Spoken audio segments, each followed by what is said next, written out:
12 Years Across Borders. A memoir by Ch.12, Chapter 12. Still here. It is a Tuesday in April 26. The cherry blossoms on Taihaku-dori are already down. The petals are pressed into the asphalt like wet receipts. In my office in Hakata, the coffee on the desk has gone cold. On the laptop there is a half-finished translation of a Japanese pathology report into Mandarin. On the phone there is an unread message from a Taiwanese family whose mother flew in last week. I am 43. 12 years ago I took a phone call in a lab in Oreo and drove a rented Toyota to Kurum. From this chair I can see roughly the apartment where I lived when that call came in. It is about 2 kilometers away. I could walk there in half an hour. I have not walked there in years. I counted recently because a friend in Taipei asked. Over 12 years I have walked with or around or on behalf of more than 1,000 patients and their families. The figures approximate. Some of them I met once, some I spent years beside. Some I know only as a case file a colleague asked me to review. Of that 1,000, the ones still alive in April 2026, who occasionally send me a message that says some version of Mr. Lin. How have you been? Number about 30. 30 out of 1,000 plus. Under 3%. And if you ask the harder question, the one the families actually want answered, which is what fraction of patients I worked with saw a lasting response that meaningfully changed their course.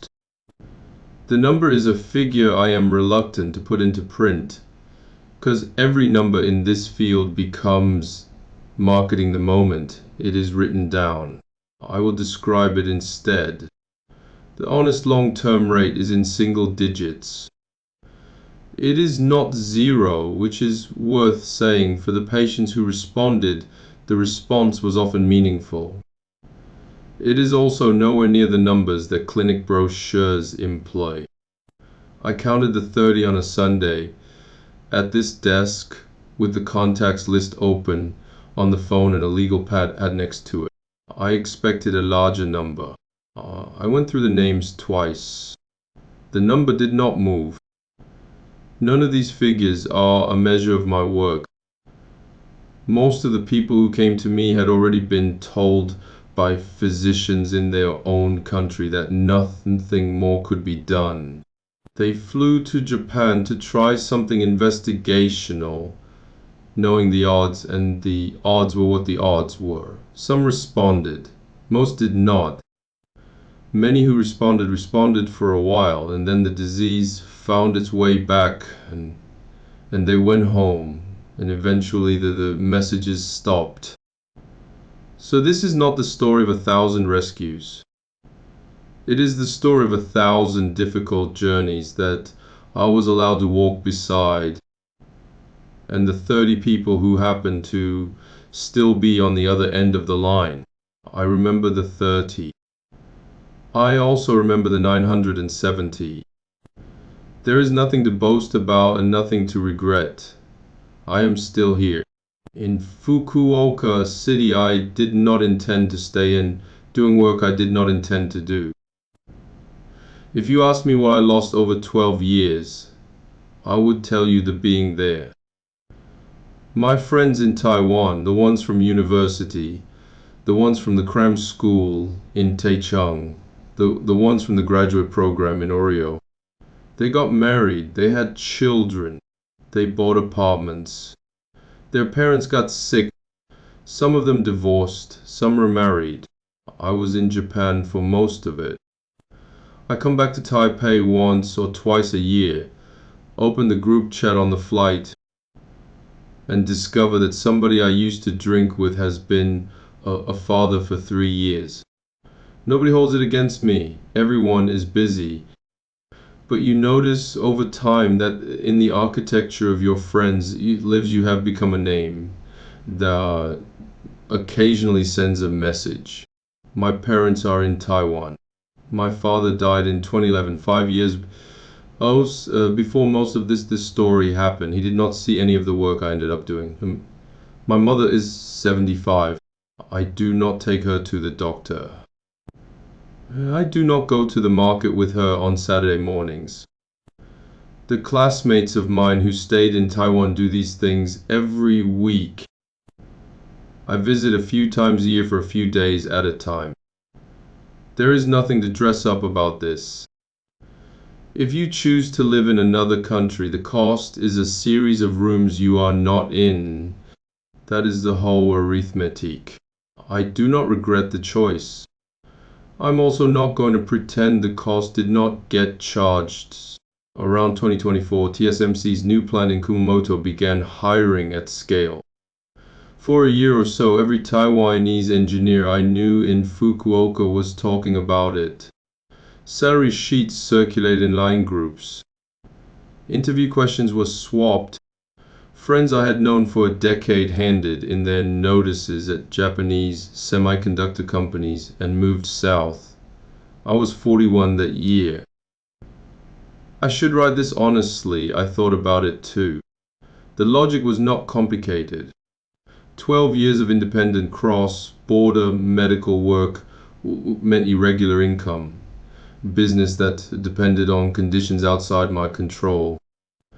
Visa renewals that made my stomach tight, and the knowledge that another A-clinic could arrive any morning without warning. A company like TSSC offers a salary grid, a benefits package, proper social insurance. 10 years inside a structure like that, and you can do arithmetic about a house, a car, your children's education.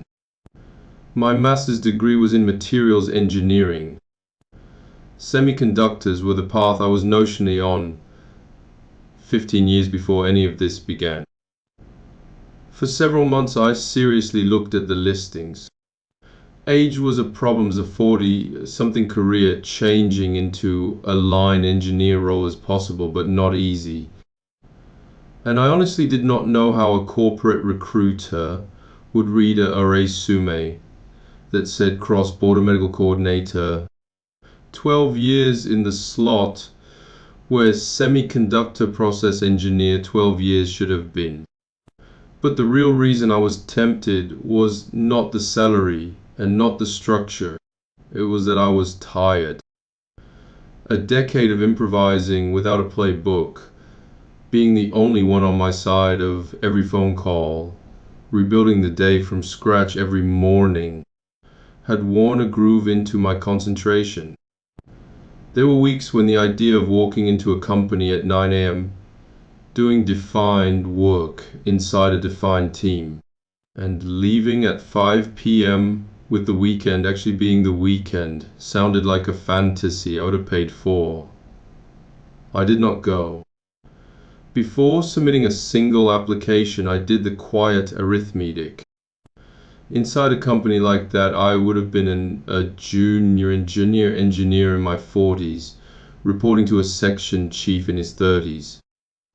My Japanese was fine, but my process knowledge was 15 years stale. I would need years to catch up. And by the time I had caught up, I would be in my early 50s. And more decisively, I could not honestly put down the families already in my Lin context. Even if the employer had permitted evening work on the side, that is not a dual career. That is two things done badly. So the temptation lasted about 3 months. Then it passed. I want to leave the episode on the page, though, because a book in which the narrator never wavers in his 40s is a false book. I wavered. I wanted a steady paycheck. I envied the people leaving at 5 p.m. What kept me on this side of the ledger was not conviction. It was a calculation, and the calculation came out narrowly in favor of the faces already on my call list. There is one other thing I lost, and it is harder to name. For a long time I believed, the way most people who grow up near Japan believe, that Japan was a place where the rules were followed. Trains on time, hospitals clean, paperwork precise, an engineer's country. Country where if the protocol said the procedure required a certified cell processing facility, the facility was certified. And the certification meant what it said. That belief took a real hit the night in 2016 when the ministry raided a clinic, and I spent 4 months listening to C Corporation tell me soon in the same confident voice they had used when everything was fine. It took another hit the afternoon the Kyushu University Case Conference reversed its own admissions decision, and Ms. X's mother wept in my office. And I had to find her somewhere else to take a son no one else would take. It took another hit every time a Japanese clinic told a dying patient to gather, and then, when things got inconvenient, quietly walk back what together had meant. I have not stopped respecting the craft of Japanese medicine. The physicians at Krum, the oncologists I still send reports to, the coordinators I still trust, they are as careful as any clinicians I have met anywhere. The craft is real. What I lost was the idea that the system behind the craft was as careful as the craft. The system is a system. It is run by people who are tired, institutions that protect themselves, and regulators who arrive when they arrive after the fact. That loss has made me a better coordinator. It has not made me a happier one. The years adjacent to the J group taught me more than any business school could have. The core of it, Tate, when money starts to arrive easily, your motivations quietly rewire themselves. Business class tickets booked by someone else, hotels paid by someone else, a handler waiting past the customs line. None of this is wrong in itself. What is wrong is what happens after you get used to it, when how do I keep this arrangement going starts to sit uninvited in your decision tree. You think you are still making the call in the patient's interest, and in fact you are making the call in the interest of your own comfort. Leaving the J group in 2018 is the single best decision I made in the 12 years. It is not close. Since then, whenever someone says we'll put capital in, and you can scale this up, I've learned to ask one internal question scaling up. Whose goal is that? Mine or the money's? If the honest answer is the money's, then what is on the table is a transaction. Transactions are fine. Transactions should be labeled as transactions. They should not be mistaken for partnerships. My wife is still here. She still cooks the noodles. During the 4 months after a clinic was shut down, when I was drinking highballs alone in this office until 3 in the morning, she would come in at some point with a bowl of something hot. Udon, instant ramen with an egg, someone with soy sauce, no speech, just the bowl. She still is a version of that on the bad nights. There are fewer bad nights now. There are still some. Last winter I had a patient whose treatment collapsed in a way that reminded me, uncomfortably, of 2016. And for 2 weeks I was in the office later than I should have been. She did not say you are working too much. She walked in with a bowl of chicken noodle soup and set it down and walked out. That is the part of the story I do not know how to write well. The people who saved me over 12 years mostly did it by not making a speech. The work in 2026 looks different. A Taiwanese family contacts me through the website or through Liaini. I ask them to send me the recent imaging and the pathology report. 12 years ago that request would have meant a cardboard folder couriered to Fukuoka. Now means a PDF dropped into a shared folder. I feed the pathology report into a large language model trained on medical text. 3 minutes later, I have a clean Mandarin rendering of a Japanese document that in 2014 would have taken me a full day. I read it, correct a handful of terms, and send it on to the family with a short note in my own voice.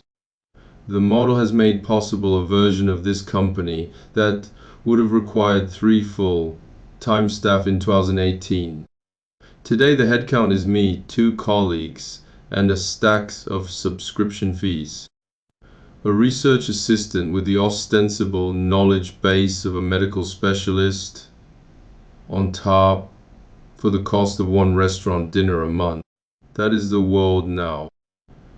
I am not going to pretend to be above it.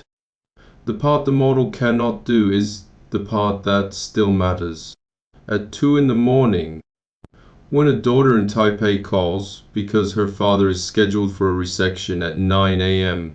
and she cannot get him to stop shaking, she does not want a summary of evidence-based reassurance techniques. She wants a human voice that she has spoken to before, that knows the case, that will tell her, it is going to be all right, I am here, and mean it the way only another person can mean it. The model is getting better. It is not getting better at that. So I still pick up, I still say the sentence, not because I am indispensable, because at 2 a.m. the specific thing a frightened human needs is another human, and the cost of being that human for the people on my list is low enough that I can afford to pay it.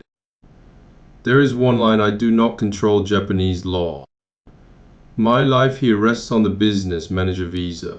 The capital requirement threshold for years has been he 5 million, roughly 33,000 at 2026 rates. Not trivial, but reachable. I reached it in 2015 with family help, guidance from a local Taiwanese chamber of commerce, and a business plan I would be embarrassed to show anyone now. The proposed reform raises the threshold to 30 million, roughly 200,000, 6 times the old number. What that means in practice, most of the young Taiwanese who might, in another timeline, have walked the path I walked will be stopped at the door. I could not have assembled the 30 million at 27. Almost nobody in their 20s can. Read at face value. This is a single policy adjustment. Read as a direction. It says something sharper. Japan has decided that it would rather have foreigners who arrive with capital than foreigners who arrive with labor. A decade of tax filings does not, in the new calculus, count for much. Tax code, business regulation, medical sector rules. The whole cluster has been trending the same way. The country is tightening the aperture on independent foreign operators. I am grandfathered in for now. The 4th renewal of my business manager visa went through last year. I am not placing bets on a 5th and 6th. I will do the walk 1 day at a time, for as long as the paperwork permits. If you have read this far, few things I owe you plainly. 1. Treatment in Japan is not a miracle. If you or someone close to you is considering this path, the first thing to put down is the hope that it will flip the board. In the best case, it is an additional option for certain cancers at certain stages. It is not a reversal to. If you are going to try, prepare enough money, not 500 serozen, not 5 million. The realistic range for the full course of private paid treatment, including travel, lodging, translation, and the inevitable extensions, runs into multiples of what a household's emergency fund tends to be. Without Japanese public insurance, overseas patients pay several times the local rate for the same drugs and procedures. 3. Keep your expectations in the range the evidence supports. We read the paragraph in this chapter about single-digit long-term success and carry that number with you through every brochure you read. 4. Pick your coordinator carefully. This field has no licensure, no professional body, no quality standard. The best proxy for competence is willingness to tell you bad news. The coordinator who leads with what can go wrong is the coordinator working for you. 5. Exhaust the standard of care in your home country first. Get your primary oncologist's opinion and the second opinion, and finish the standard protocol before you buy the flight. Putting your first bet on an investigational therapy abroad is, in most cases, the wrong ordering. Those 5 are what 12 years reduced to. People sometimes say running your own company. At least you're free. 12 years in, the honest answer is entrepreneurship is not freedom. It is a different kind of unfreedom. The unfreedom of employment, a manager's instructions, an organization's policies, a commute, is visible and bounded. At 6 p.m. the unfreedom stops, at least for the night. The unfreedom of running this kind of work. The 2 a.m. phone call, the 6 months without revenue during which payroll still goes out. The family asking through tears whether there is another option. The visa renewal rehearsed in your head for weeks beforehand has no clock out. But the unfreedom of entrepreneurship has something the unfreedom of employment does not. You choose what you are unfree for. I chose to be unfree for the people I decided I would help. I still, in April 2026, declined to take it back. My working estimate is that I have about 3 more years in this line of work, not despair. An estimate. The core of what I do is reading pathology reports across languages, coordinating schedules, preparing documents. Managing logistics is precisely what the models have become good at. A patient family in Taipei in 2029 will be able to get from a well-designed consumer product 70 to 80% of what they get from me today.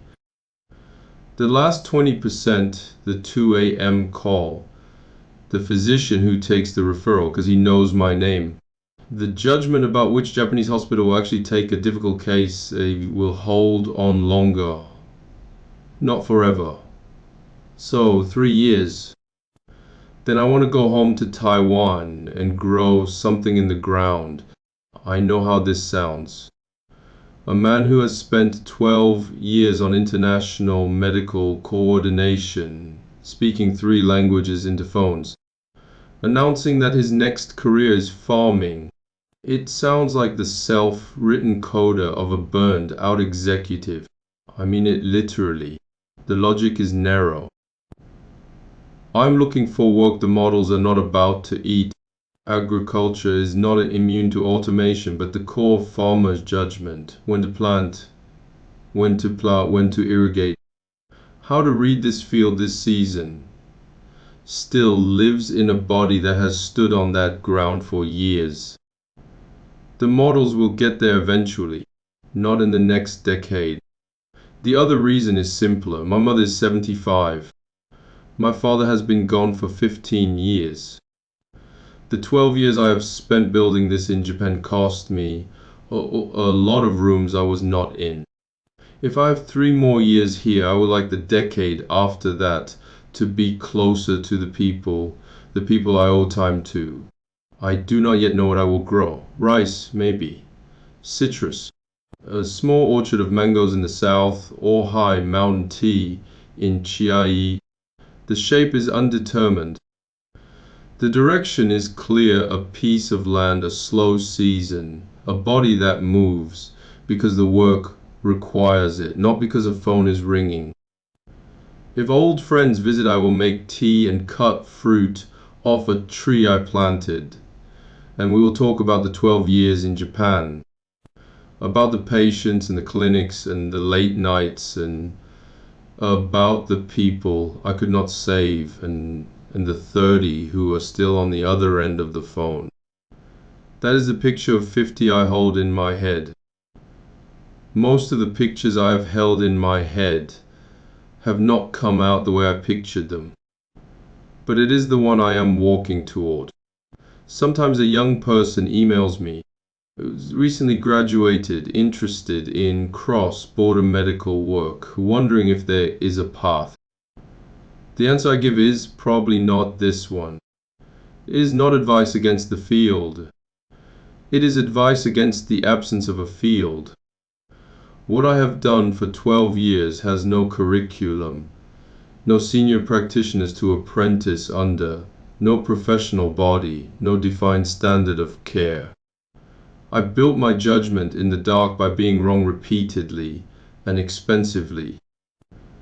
Most people do not have the wrong way to do that, and more importantly, most people should not have to.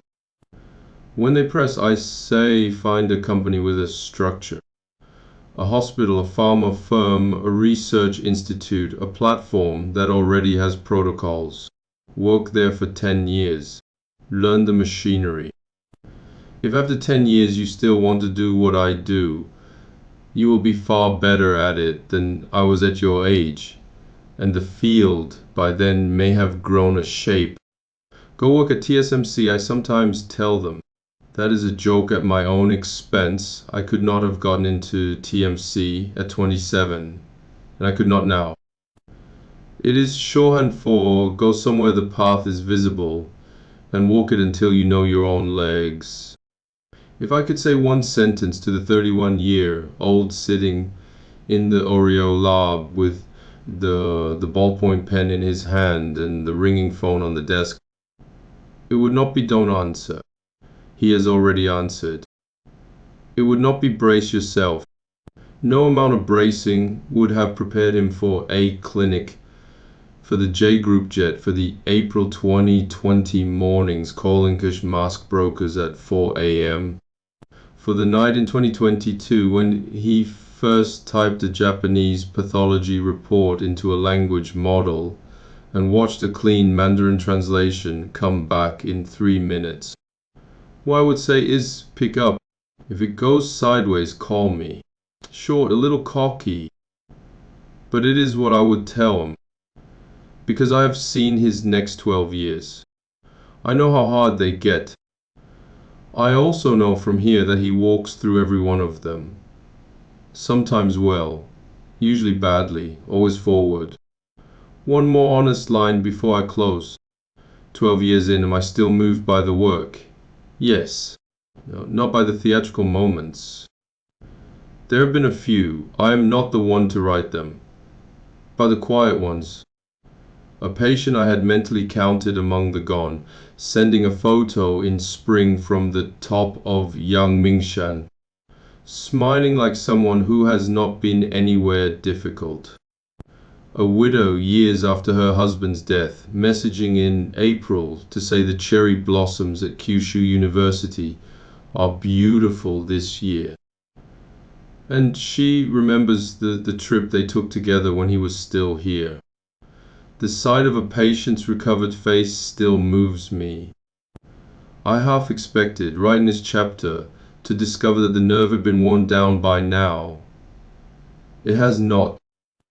Which means, I think that the engine under this work was never primarily this sense of accomplishment. It was curiosity about what the next case would look like, about what the Japanese medical system would do next, about what else the world was going to put in front of me to walk alongside. The curiosity is still there.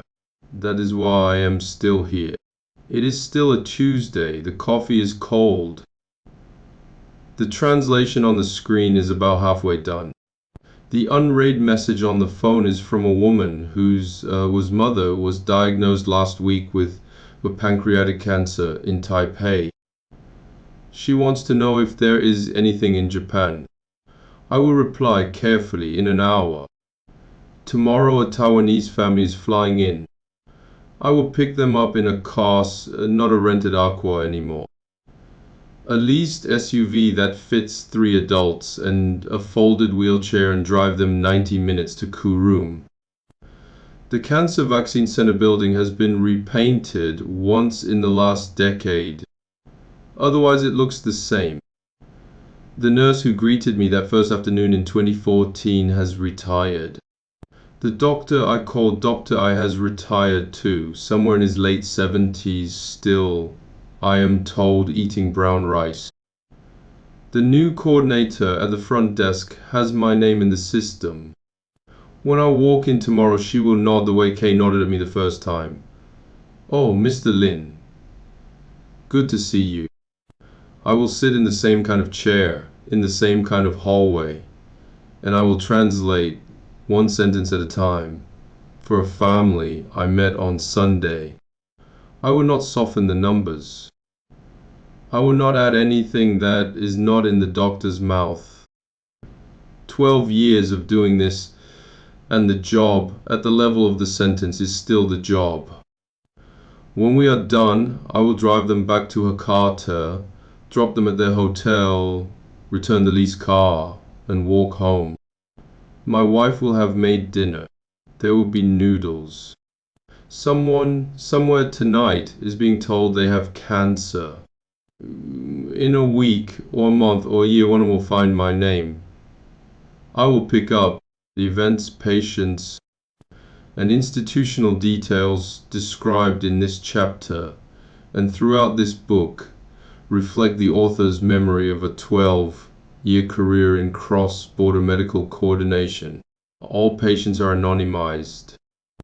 Nothing in this book should be read as a claim of efficacy for any specific therapy, a treatment recommendation, or medical advice.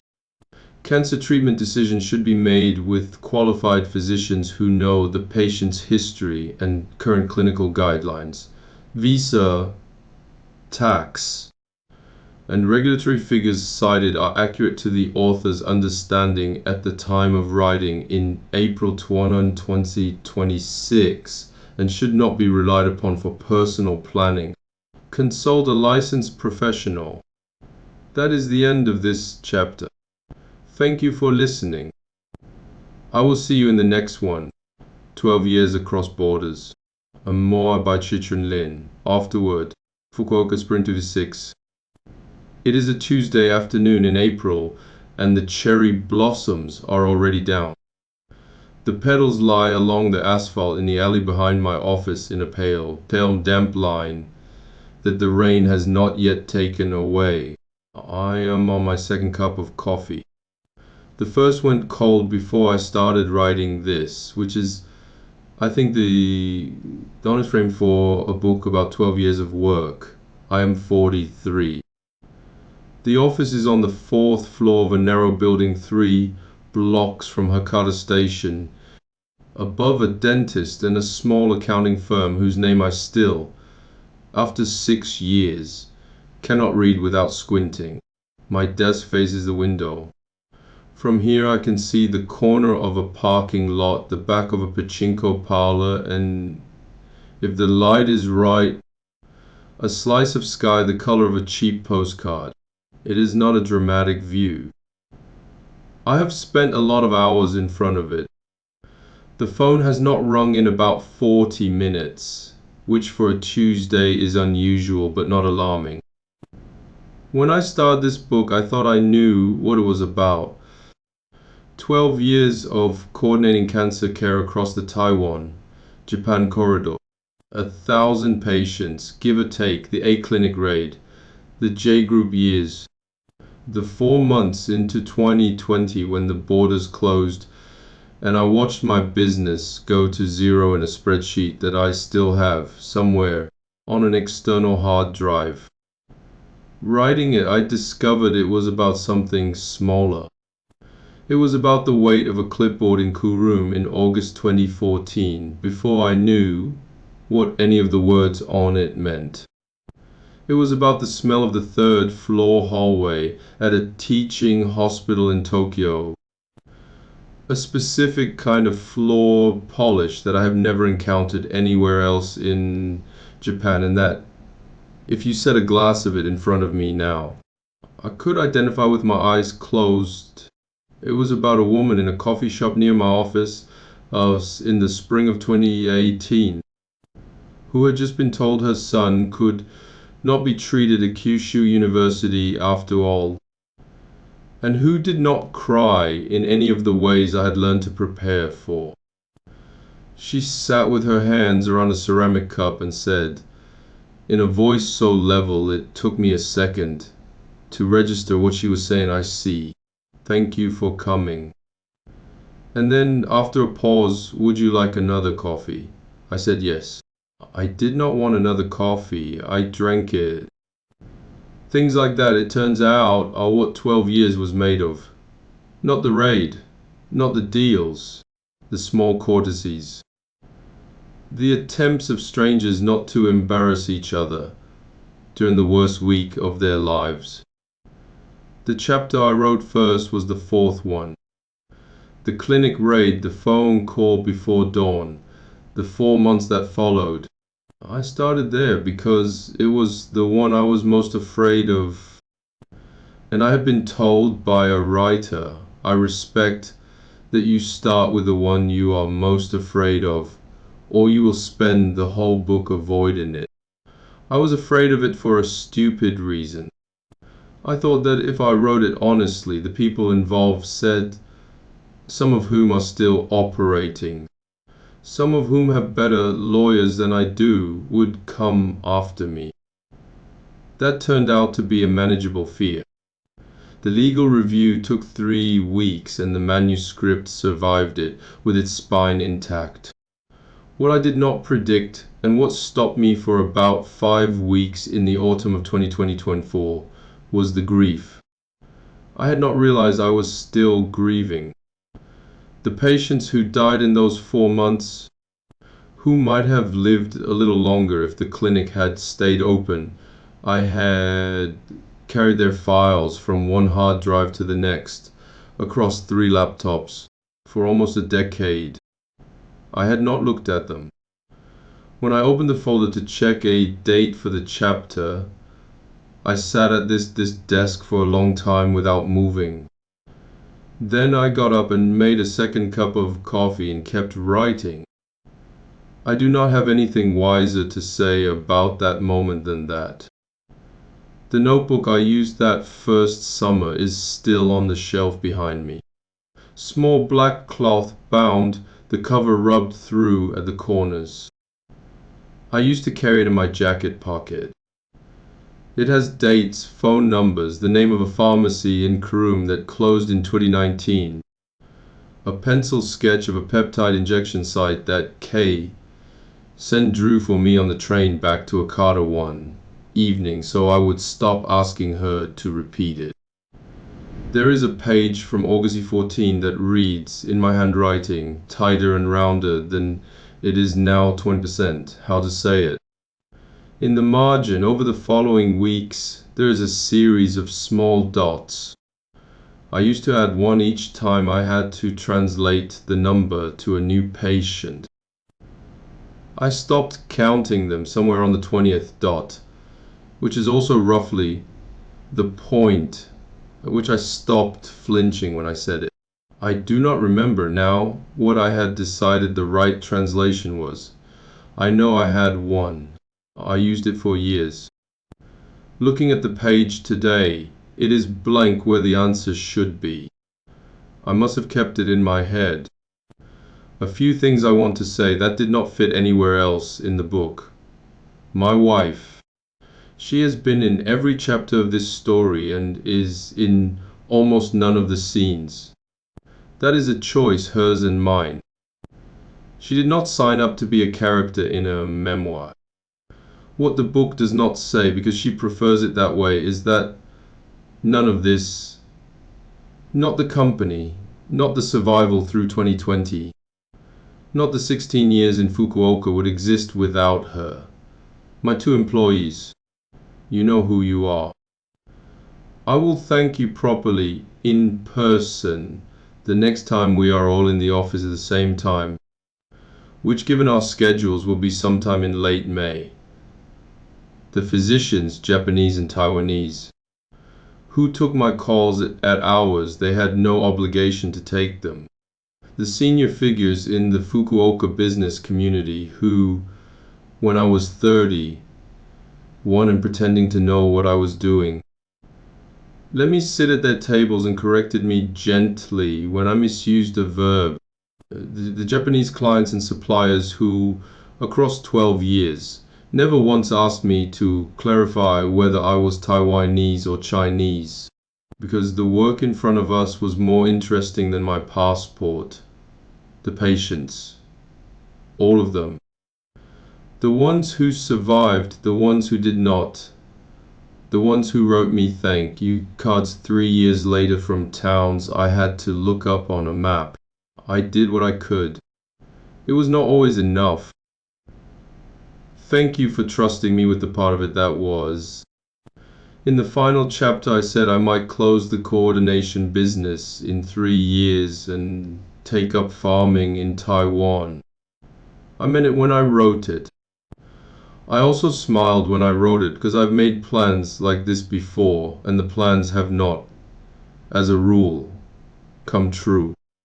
12 years ago, if I had told the people around me that I was going to run a cancer coordination business out of a one-room office in Fukuoka, they would have laughed harder than they will at the farming idea. So I do not know whether 3 years from now I will be standing in a rice paddy in Yilan, or still sitting at this window choosing between 2 Japanese adjectives for a Chinese patient's pathology report, or doing some third thing I have not yet thought of. What I have learned to do instead of planning is this: finish the document in front of me carefully, take the phone call carefully, eat the meal carefully, go home in the evening and talk to my wife carefully, get up in the morning and start again carefully. That is the whole technique. It is not much. It is what I have. Outside the window, the light is shifting. The sky above the direction of the station has gone the color of the inside of a peach. Somewhere in the alley, a delivery scooter is idling. I can hear it through the glass. In a minute it will pull away and the alley will be quiet again, which is how most of the afternoons here end. 12 years ago, on a summer afternoon that may or may not have looked like this one, I took a phone call in a rented apartment in the Fukuoka suburbs. I did not know who the caller was going to become to me. I did not know who I was going to become because of the caller. I picked up the phone because the phone was ringing. Somewhere out there, in a car on a Taipei expressway, in a hospital waiting room in Japan, or in a kitchen Osaka at 10 at night, someone is about to dial a number they found on a website, or got from a cousin, or copied off the back of a business card that has been in a wallet for 3 years. The number may be mine, it may not, it may go through, it may not. If it does, I will pick up. That is all the book was ever about. The coffee in the second cup is almost gone. The scooter in the alley has pulled away. Downstairs, the dentist is closing for the day. I can hear the metal shutter coming down, a sound I've heard from this desk several thousand times, and which still, at the end of a long afternoon, sounds a little like the end of something. The phone is quiet. The cursor is blinking. I did not sell the company. That, in the end, is the sentence. I close the file. Ch.12 Lin Fukuoka Hakata, April 2026, and that is the end of the book. Thank you for walking these 12 years with me. Writing this brought back scenes I thought I had set down. Some of them still hurt. Some of them are warm. Some of them I will carry as long as I am here. Ch.12, spring of 2026, Fukuoka, Hakata. Take care of the people near you.